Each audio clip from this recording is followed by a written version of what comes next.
दोस्तों, कैसे हो आप सभी। मैं आपका दोस्त सुंदर और आज फिर से सीख रहे हैं हम बहुलक निकालना। बहुलक बोले तो मॉड। कक्षा 10 से ये एग्जाम्पल्स हमने लिए हैं एनसीईआरटी से और इसका हम बहुलक निकालना सीखेंगे बहुत आसान तरीके से।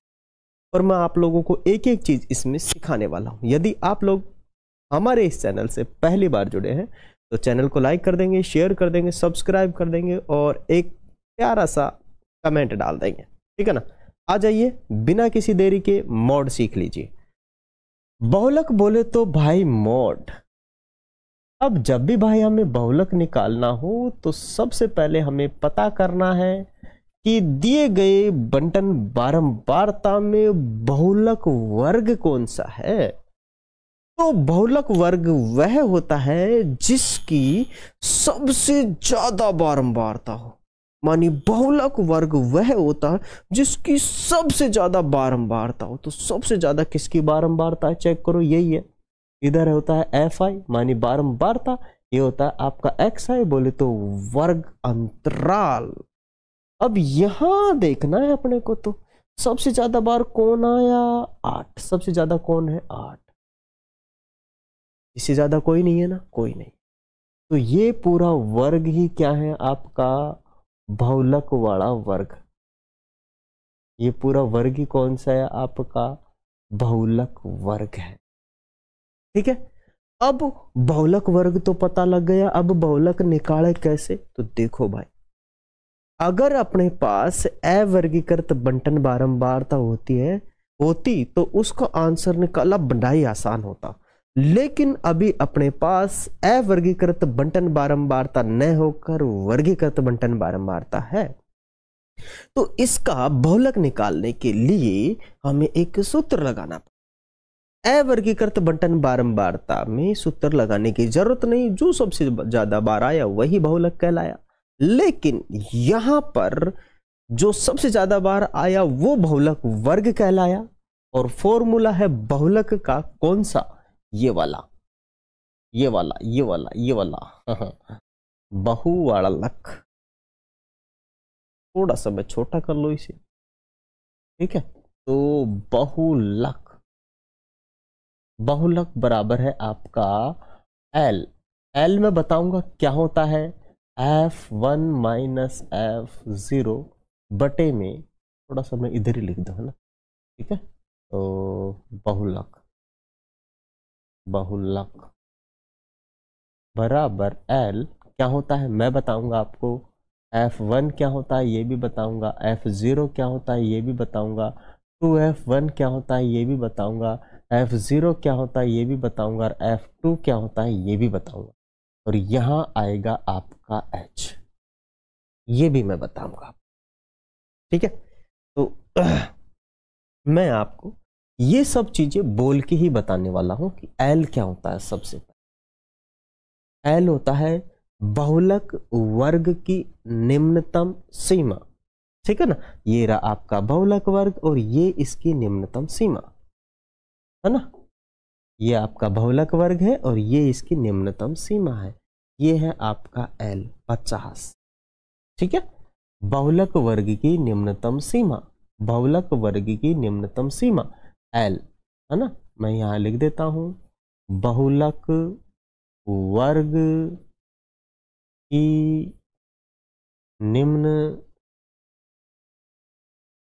निम्नतम सीमा या निचली सीमा आप कह सकते हो, ठीक है ना। अब उधर बहुलक में चला जाएगा तो थोड़ी सी दिक्कत होगी, कोई बात नहीं।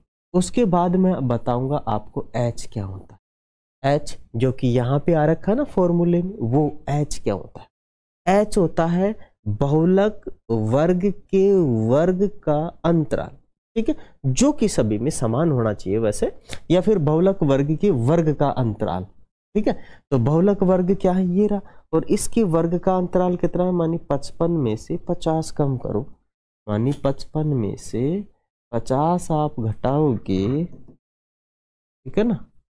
इसमें से 50 आप घटाओगे तो 5 आपके पास आए, ठीक है ना। ओके, बहुलक वर्ग के वर्ग का अंतराल है ये h। ठीक है, आगे आ गया आपका F1। F1 है बहुलक वर्ग की बारंबारता। बोले बहुलक वर्ग कौन सा है? ये वाला। और इसकी बारंबारता कितनी है? 8। कितनी है? 8। तो ये है F1। और इससे जस्ट ऊपर की बारंबारता होती है आपकी F0। और इससे जस्ट नीचे की बारंबारता होती है आपकी ये F2। क्या होती है? F2। समझ में आ गया? अगर हम इन्हें दूसरी तरीके से बोले कि भाई F1 जो होता है बहुलक वर्ग की बारंबारता होती है, उसी प्रकार F0 रहता है बहुलक वर्ग से ठीक पहले की बारंबारता या ठीक ऊपर की बारंबारता, है ना। तो ये कितना है आपका? ये है आपका 8, है ना। और ये आपका F0 कितना है आपका? 3। ओके। और F2 कितना है आपका? 6।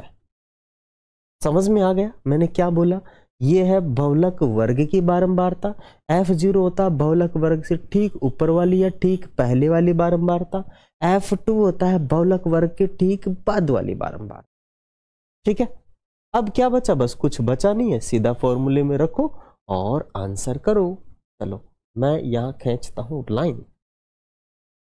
ठीक है, अब रखेंगे सीधा आंसर। L का मान कितना? L है आपका, ये तो मैंने रखा ही नहीं, बहुलक वर्ग की निम्नतम सीमा 50। ठीक है, तो ये आपका 50 है। 50 है ना। कितना है? 50। 50 में हम जोड़ देंगे F1 8। 8 में से गया F0, बोले तो F0। और 8 को गुणा 2 से करेंगे मानी F1 को, तो ये हो जाएगा 2 इंटू में 8 एक बार लिख लेते हैं माइनस का 3। और ये है आपका 6 F2। और ये H कितना है भाई? H है आपका 5, है ना। ये तो आएगा आपका 50 है ही, नो प्रॉब्लम। ठीक है ना, ये 50 है। ये 5 कम करेंगे 8 में से तो कितना बच जाएगा अपना? 5। फिर 8 में से 3 गया तो 5 बचेगा। और 5, ये 5 बच गए। इस वाले 5 से ऊपर गुणा कर देंगे क्योंकि ये ऊपर ही है। इधर 16 और 16 में से गए कितना? 9। तो 6 7 बचेगा। 16 में से 9 गया तो कितना बच जाएगा? 7। ठीक है, फिर इधर अपना 50 है, 50 प्लस ये हो जाएगा आपका कितना? 25 और 25/7। ठीक है ना, ये हो जाएगा आपका 50 प्लस 7 का भाग देंगे। 7 या 21, 3 बार पूरा पूरा गया, बचेगा 4, 0 लगाएंगे दशमलव लगा के, तो 7 पंजे 35, फिर बचेगा 5, 7 7 49। मतलब ये आएगा 53.59। ये है आपका बहुलक। बहुलक। अब बताओ भाई कोई दिक्कत है तो? मैंने आपको कोई ऐसी चीज छोड़ी नहीं जो मैंने आपको बताई नहीं। हाँ, मैंने लिखवाई नहीं, मैंने आपको बोल बोल के बताया है कि L क्या है? बहुलक वर्ग की निम्नतम सीमा। H क्या है? बहुलक वर्ग का वर्ग अंतराल। F1 क्या है? बहुलक वर्ग की फ्रीक्वेंसी या बारंबारता। F0 क्या है? बहुलक वर्ग से ठीक पहले या ठीक ऊपर की बारंबारता। F2 क्या होता है? बहुलक वर्ग के ठीक बाद की बारंबारता, या फिर क्या है? ये क्या है आपकी? ये। ठीक है, F1 के बाद की बारंबारता। आ गई बात समझ में? मैंने सारी चीजें समझा दी, बहुत आसान तरीके से इसको समझाया है। और ये जितने भी सवाल हैं सबको करके आपको देने वाले हैं, है ना। वैसे अभी ये लगभग 5वां सवाल है, इससे पहले मैंने 2 3 4 बनवा दिए हैं। ठीक है, तो सारे सवाल आपको मिलने वाले हैं, काफ़ी सारे अलग अलग डिफरेंट एग्जाम्पल के साथ। वीडियो अच्छा लगे तो भाई वीडियो को लाइक करें, शेयर करें एंड सब्सक्राइब।